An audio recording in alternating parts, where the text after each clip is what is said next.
Hey guys, it's your girl Mika. I'm back.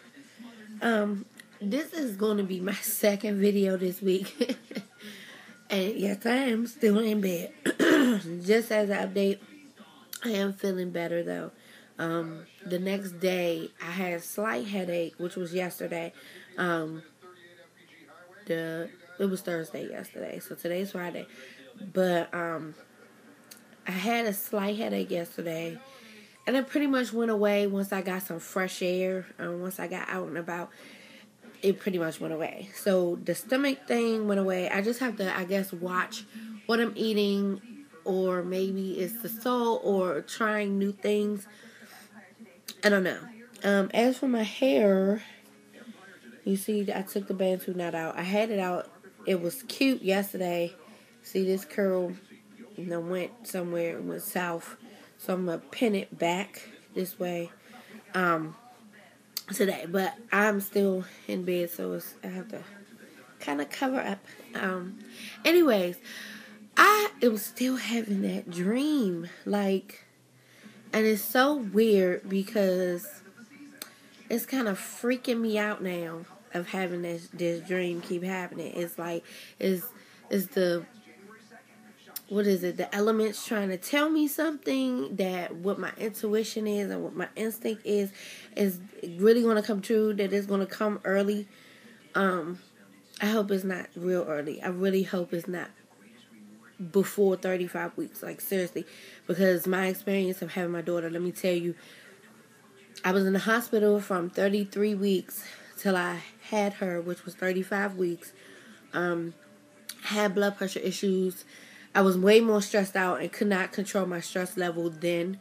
But now it's more so like I've learned how to control my stress level.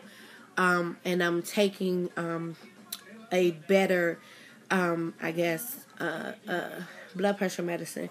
So hopefully, I hope it doesn't happen before 35 weeks. But this time when I had the dream, it was like the baby was bigger. But I was just so worried. Like, I had the baby in the bathroom again. But I pushed it out this time instead of it falling out of me. My mother was there in my dream. She's freaking out. For some reason, she had like an oxygen thing or whatever. And she brought it in the bathroom. And she's like, I'm about to go call somebody. And I'm like, where are you going? Like, I'm freaking out. My daughter was in the bathroom and she's like watching me give birth. And it was just so crazy. And then this baby comes out. It was a boy again, let me tell you that. He was so cute though and light skinned. And it was like he was blinking his eyes, but he would not cry. And I'm like, breathe, baby. And I'm like, it was so crazy. I don't even know. Like I said, maybe it's the elements trying to talk to me and tell me something. But, I got off subject about my daughter. The reason why I say my experience about my daughter, and I know this is all over the place, but the reason why I say this about my daughter, because my daughter, that was the worst experience I've ever had, because although my labor was like forever, I was in labor for like 22 and a half hours. But I'm not going to say I was in active labor or like having consistent contractions or anything like that. For the first 12 hours, I really did not have any like labor. They had to delay my labor in the beginning because I was on the Cervidil, and then they put me on Pitocin. And with the Pitocin, I started what is it called?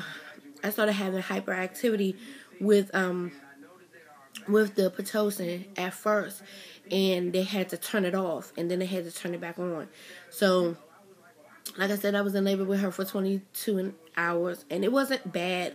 I got my epidural, and I was comfortable pretty much throughout the whole process. But after I had her, she came out, and she wasn't breathing correctly, and she had to go to the NICU and stay there for a whole week after her birth. And I had went home with no baby, which was my first experience. And like, I was like freaking out. I was crying. I was depressed a little bit.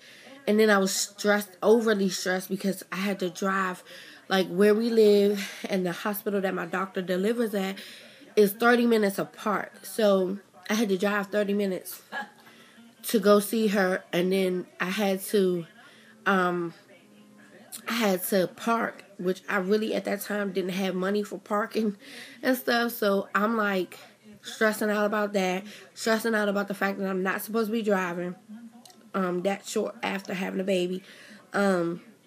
Going to the NICU, calling the NICU, pumping, and then I got this massive MRSA infection from a little boil that was had appeared in my inner thigh. It turned into a massive MRSA infection, and I think I looked it up. Where do you get MRSA infections from?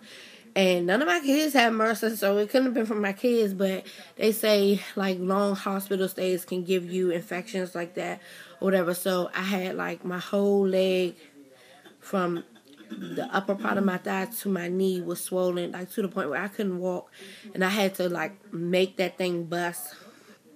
It was the worst, and then I had to go to the hospital. It was just the worst. So I really don't want to go through that again, or my baby having to go to the NICU. So I'm praying. Please pray for me. I'm crossing my fingers that this baby does not come before 35, before its lungs are, capable of being able to breathe on their own without any assistance or anything. But that dream is coming back with a vengeance, and I don't like that. Anyway, I thought I'd share that with you guys, and I gotta get dressed. So, talk to you later.